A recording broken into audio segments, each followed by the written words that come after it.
بسم اللہ الرحمن الرحیم۔ رمضان المبارک کے فضائل کی کچھ احادیث یہ ہیں۔ حضرت سہیل بن سعد رضی اللہ عنہ سے روایت ہے کہ رسول اللہ صلی اللہ علیہ وسلم نے فرمایا، رمضان کے مہینے میں گناہوں سے بچنا بھی ایک عبادت ہے۔ ابو داؤد ترمذی۔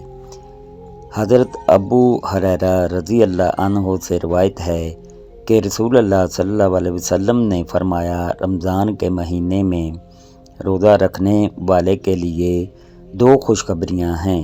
ایک یہ کہ جب وہ روزہ رکھتا ہے تو اسے اس کے روزے کی وجہ سے خوشی ہوتی ہے، اور دوسری یہ کہ جب وہ روزہ توڑتا ہے تو اسے اس کی برکت سے خوشی ہوتی ہے۔ مسلم۔ حضرت ابن عمر رضی اللہ عنہ سے روایت ہے کہ رسول اللہ صلی اللہ علیہ وسلم نے فرمایا، رمضان کے مہینے میں اللہ تعالیٰ اپنے بندوں سے زیادہ مہربان ہوتا ہے اور ان کی دعاؤں کو قبول کرتا ہے۔ ابو داؤد نسائی۔ اللہ پاک ہر مسلمان کو اپنے حفظ و ایمان میں رکھیں، آمین۔